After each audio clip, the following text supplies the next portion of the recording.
Tu es dans une situation dans laquelle tu souffres énormément. Tu as tout essayé. Tu as essayé de maintenir les liens de la famille. Tu as essayé de préserver les liens de la famille. Et pour cela, tu as souffert énormément. Tu as donné de ton temps, de ton argent, tu as tout fait. Mais jusqu'à présent, tu souffres. Tu souffres toujours de ces relations toxiques que tu as avec les membres de ta famille. Tu ne trouves pas de solution. Que faire dans cette situation? Alors que, au fond de toi, tu aimerais tellement que cela s'arrange, car tu connais la valeur des liens de parenté, les liens du sang, comment est-ce qu'ils sont importants dans notre religion. Allah subhanahu wa ta'ala dans le Coran, à maintes reprises, il nous fait les éloges des liens de parenté qu'on doit entretenir. Que faire dans cette situation? Tu te retrouves dans une situation dilemme. Cette situation-là, elle est très très compliquée pour toi. Parce que d'un autre côté aussi, Allah subhanahu wa ta'ala nous dit La yukallifullahu nafsan illa wus'aha. Allah subhanahu wa ta'ala, en aucun cas, Allah subhanahu wa ta'ala te fera supporter une charge dont tu n'en as pas la capacité. Et au fond de toi, en réalité, tu es frustré parce que tu es en train de vivre des moments difficiles. Et tu n'arrives pas à t'épanouir, que ce soit spirituellement, financièrement, professionnellement, parce que ça te ronge, ça te rattrape à chaque fois. Et pire que ça, c'est que lorsque tu vois cette personne, ben, y a le passé qui revient, il y a toutes ces mauvaises phrases, tous ces mauvais pics qui se déclenchent au fond de toi. Et tu ne sais pas comment réagir.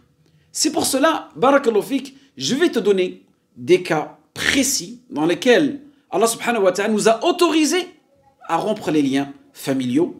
Et cette vidéo, barakallahu fikum, elle n'est pas là dans le but de vous encourager à rompre les liens, mais ce serait être une solution pour vous. Car si tu regardes cette vidéo aujourd'hui, c'est que tu es arrivé au maximum. Ça y est, t'en peux plus. Tu es arrivé à un niveau où, khalas, ça risque de devenir problématique. C'est même une question de survie. Premier cas de figure, admettons qu'entre toi et cette personne, il existe une incompatibilité. Une incompatibilité sans équivoque, une incompatibilité de personnalité. Depuis ta tendre enfance, cette personne-là, vous vous entendez pas. Tu dis noir, elle dit blanc. Cette personne-là, en réalité, lorsque tu te retrouves avec elle dans un cercle familial, ça risque d'exploser à n'importe quel moment. Parce que vous vous entendez pas. Les regards se croisent comme des fusils. Elle jette des pics, tu es presque prête à exploser à ce moment-là. Et toi, dans le but de préserver ta famille, ben, tu prends tout sur toi. Est-ce que cette personne-là, tu peux rompre les liens avec elle? Si oui, comment? Et sache aussi que cette personne-là, elle a, on va dire, un effet négatif sur toi. Elle est en train de tout simplement détruire ta santé physique, ton mental, elle est en train de te bouffer. Comment est-ce que tu peux encore entretenir des liens avec cette personne-là? Est-ce qu'il y a une solution, oui ou non, dans notre religion? Alors qu'Allah subhanahu wa ta'ala, en aucun cas, il nous veut du mal. Allah subhanahu wa ta'ala, en aucun cas, il veut qu'on vive une vie frustrée, une vie loin de l'épanouissement. Deuxième cas de figure, l'incompatibilité spirituelle.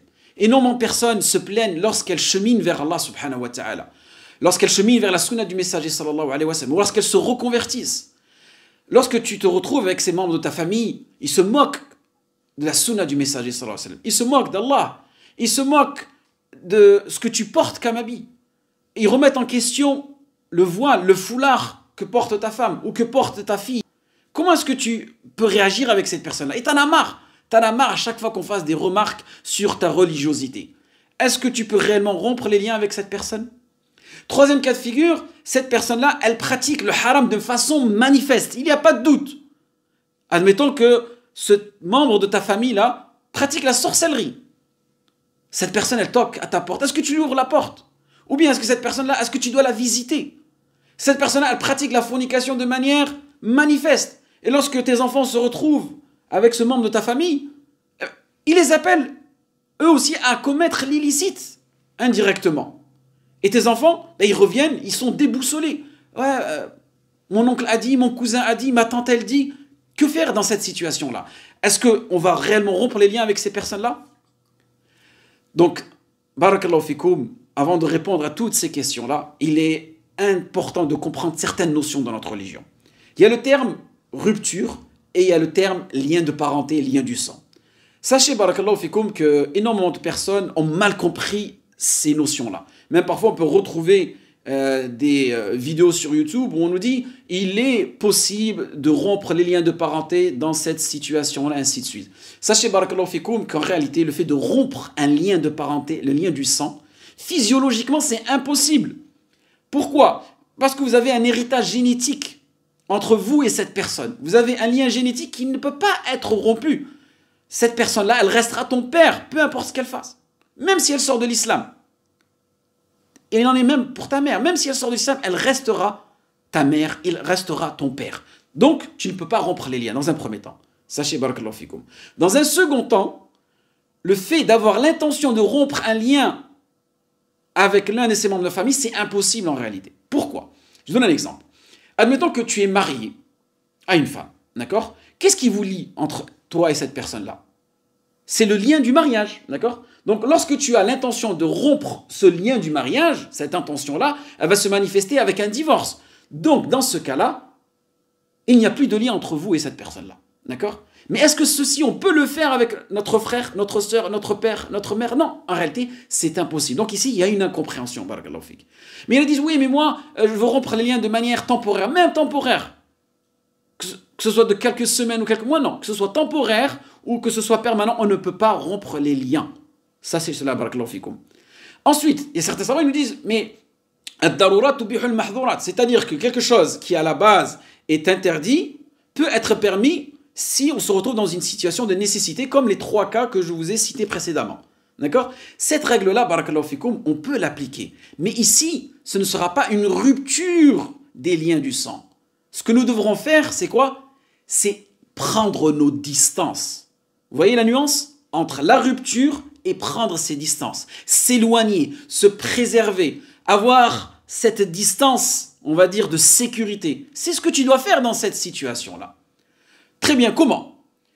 Par exemple, une personne, tu ne t'entends pas avec elle, comme on a dit dans le premier cas, une incompatibilité de personnalité, une incompatibilité spirituelle, ou cette personne, elle t'appelle au haram, ou cette personne, elle pratique le haram de manière manifeste. Dans ce cas-là, cette personne, tu n'es pas obligé de la visiter, tu n'es pas obligé de se rendre chez elle, tu n'es pas obligé de la côtoyer. Cette personne-là, le strict minimum que tu devras faire, c'est de ne pas avoir déjà dans un premier temps l'intention de rompre, comme je l'ai dit, parce que cela n'est pas autorisé. Et dans un second temps, c'est tout simplement, peut-être de temps en temps, prendre de ses nouvelles, ou elle prend de tes nouvelles. Et si vous vous retrouvez à travers des occasions religieuses, ou bien peut-être que la personne elle tombe malade, ou peut-être que la personne est dans une nécessité, ben, tout simplement, ces liens, en réalité de liens du sang, ils sont toujours maintenus. Mais tout simplement, tu te préserves. Tout simplement, qu'est-ce que tu fais? C'est tu prends tes distances. Et vous verrez, en faisant cela petit à petit, peut-être que la personne, elle va se remettre en question. Et qu'Allah subhanahu wa ta'ala, peut-être à ce moment-là, il va mettre une certaine baraka. D'accord? Et que peut-être, c'était comme ça qu'il fallait que ça se passe. Que vous preniez vos distances et que peut-être que 5 ans, 10 ans, 15 ans, 20 ans après, eh bien, vous renouez les liens et vous devenez des personnes qui sont devenues inséparables. Wallahu a'lam. Donc, barakallahu fikoum, comprenez cette mas'ala-là, en espérant que cette vidéo a été un éclaircissement sur ce sujet-là. Et n'oubliez pas, toujours revenez vers les gens de science. Waffaqakum Allah lima yuhibbu yarda. Wassalamu alaikum wa rahmatullahi wa barakatuh.